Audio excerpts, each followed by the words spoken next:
Faut pas jouer la pénalité, faut pas tenter, là, il faut chercher à marquer l'essai. Il reste 5 minutes à jouer. Assurer le jeu au pied, avec son pied gauche, tranquille. Belle touche pour les Français. Allez. Allez, le public du Stade de France qui y croit. 5 minutes. Le temps 5 fort. minutes de la fin de ce match. Un essai transformé et ce serait au minimum un match nul. Le temps fort. Dimitri Zarzewski, il est important de se lancer. Alignement complet. C'est Damien Chouli qui est sollicité. Bien défendu pour l'instant par les Néo-Zélandais. On s'est reconstitué là peut-être autour de Dimitri Zarzewski avec la puissance de Vincent Debatty. On a la possession. On va d'abord jouer au près avant de libérer le ballon sur la largeur. Essayer de dominer le premier plaquage. C'est fait. Maintenant le libérer rapidement. Pascal Papé qui libère cette balle. Para, la libération est bonne pour Thalès. On va combiner derrière. Fofana, le festival encore. Il faut se proposer à hauteur maintenant. Plus que 5 mètres à faire. Para, Thalès avec Van Maïna. Il y a du monde encore à droite. Van Maïna en puissance face à Dan Coles. 2 mètres. Thalès avec Debatty lancé. Faut marquer, Damien Chouli. Il n'a pas pu aplatir pour l'instant. Incroyable. Et Monsieur Paper qui laisse toujours cette action se jouer, ce sera une mêlée à 5 mètres. Mais quelle action! Il ne passe à part aux chiens en général sur ce genre d'action. Et les joueurs d'impact du banc de l'équipe de France qui ont fait la différence sur cette action. La dernière action avec Debatty qui est venu casser le premier plaquage. Derrière lui, on a commencé à porter et Damien Chouli qui a cru. Il est dans l'embut. Passer la ligne. Il n'a pas pu se détendre pour aplatir le ballon. Il n'a pas pu. C'est bien défendu de la part des Néo-Zélandais. C'est bien dans l'embut et c'est l'ailier. Il n'arrive pas à se retourner. Il n'arrive pas à se retourner pour poser le ballon sur la ligne. Je crois que c'est Corey Jane qui tend cette jambe pour empêcher Damien Chouli d'aller aplatir cet essai. Jane, non, je pense plutôt Piotto, non? Jane est sorti, il me semble. Non, mais c'est pas Piotto, c'est sûr.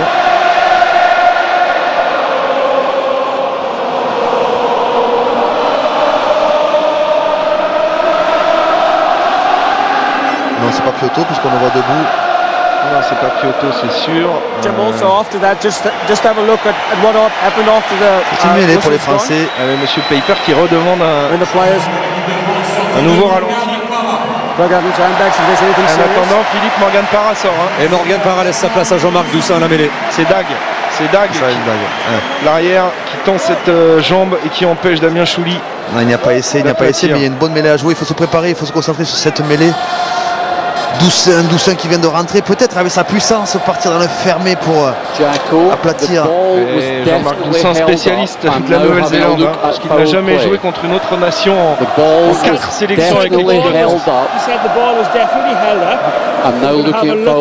Voilà, c'est Monsieur Owens qui transmet l'information à Monsieur Paper qui a toujours des problèmes d'oreillette et de liaison. Alors ce n'est pas un essai, c'est sûr, et maintenant il regarde un petit peu ce qui se passe derrière pour savoir à qui donner la possession du ballon. Et a priori ce sera une mêlée à 5 pour l'équipe de France. Il faut se concentrer sur cette mêlée côté français. Il faut tout mettre sur ce dernier impact. C'est exactement ce que dit Monsieur Youl, l'arbitre vidéo. Et du coup, on va pouvoir jouer cette mêlée à 5. Allez, il reste 4 minutes. 4 minutes. 4 minutes, 80 000 supporters ici au Stade de France qui vont pousser avec les Bleus sur cette mêlée à 5 mètres. La première introduction pour Jean-Marc Doussin. On a changé toute la première ligne. Il va chercher. À mon avis, s'ils sont bien, s'ils arrivent à bien talonner le ballon, s'ils arrivent à bien résister à la pression néo-zélandaise, ils vont d'abord essayer d'enchaîner une double poussée.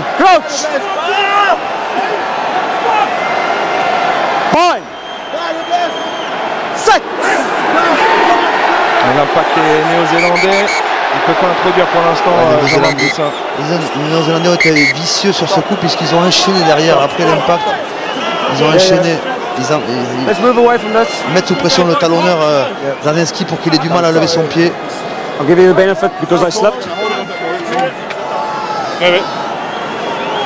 Le temps qui passe. Ça sera une balle de match à jouer pour les Français. Il y a déjà eu un match nul, hein, Fabien, ici au Stade de France, 20-20 entre les deux équipes. C'était en 2003. J'y étais, je me souviens. Avec cette pénalité, je crois, de François Gélez à la fin du match, le ballon tombe du avant qu'il la frappe. Et l'équipe de France peut être en position d'aller arracher encore un match nul ici au Stade de France face à la Nouvelle-Zélande. L'introduction est faite, mais M. Peiper intervient, cette mêlée encore s'écroule. Il a signalé une faute, est-ce que c'est le... Il va falloir décaler tout le monde là parce que l'état de la pelouse est catastrophique dans cette zone. C'est pas plus mal parce que ça aménage un côté fermé un peu plus important pour Doussin.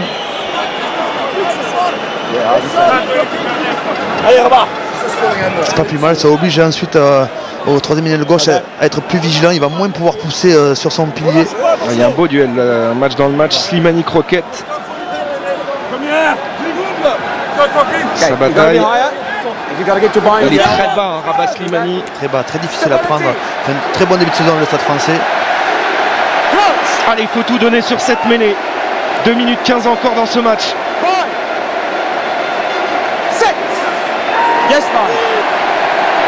Allez, Jean-Marc Doussin qui peut introduire le gros effort du paquet d'avant de l'équipe de France. Avantage en course. Les Néo-Zélandais qui seront pénalisés. Jean-Marc Doussin pris par Richie McCaw.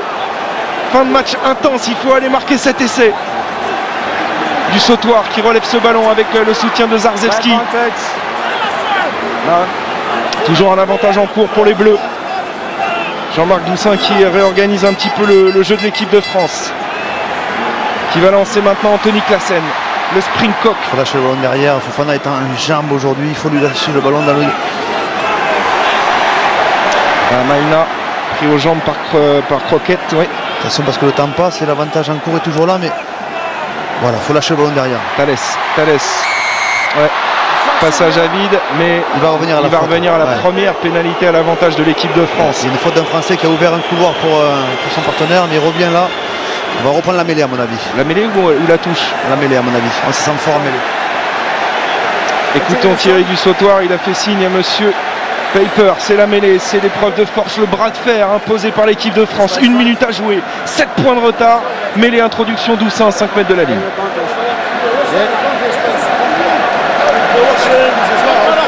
Have a look. I disagree at this moment. Strikes.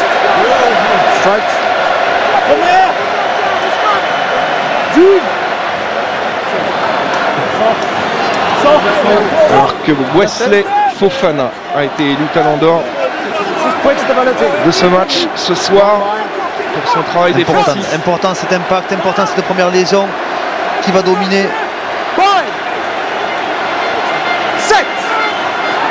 Attention, il semblerait que...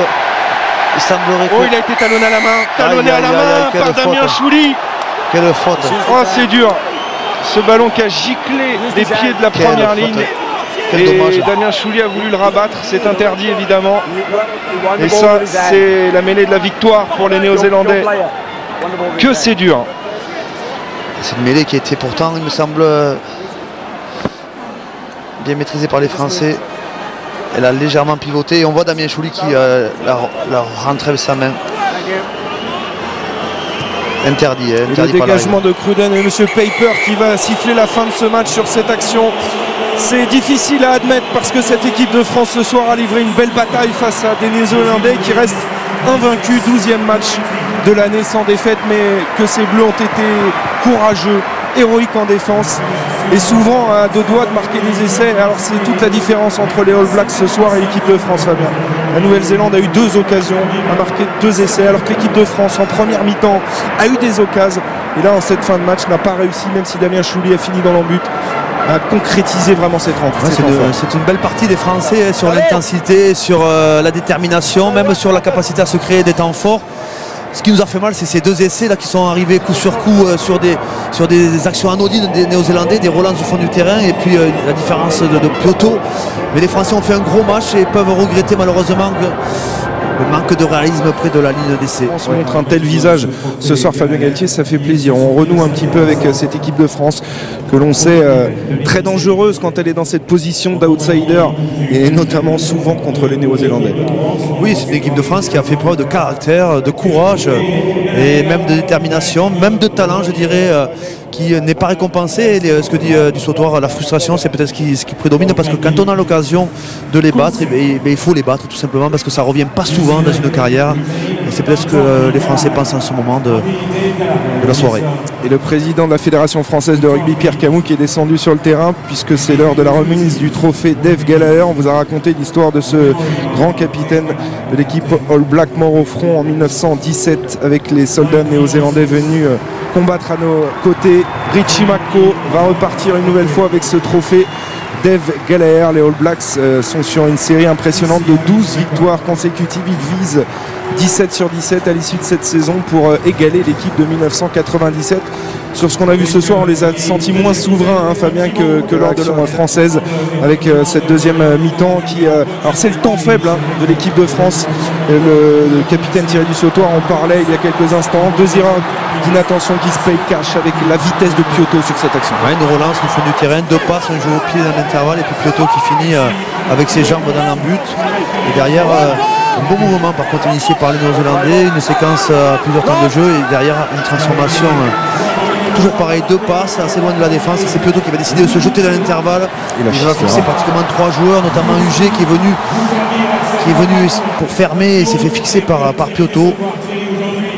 Et cette magnifique chistera de l'ailier dans la chute pour l'essai de Kieran Reid. Mais Thierry Dussautoir l'a dit également, cette réaction française et qui fait plaisir parce que les Français n'ont pas été abattus après ces 2 essais encaissés. Et ce beau mouvement initié par Thalès, Fickou qui va jouer en pivot pour retrouver Thalès, et à la conclusion c'est Brice Dulin. Notre milieu de terrain qui est la grosse satisfaction de ce match, et même Fickou qui vient de rentrer s'est mis au niveau. Il fixe 2 joueurs, les 2 centres derrière Thalès dans l'axe, qui transmet immédiatement pour Dulin, qui sur ses appuis va faire la différence, casser le plaquage de Dag et finir dans l'embut. Et derrière il y a eu cette série de mêlées à 5 mètres dans les derniers instants.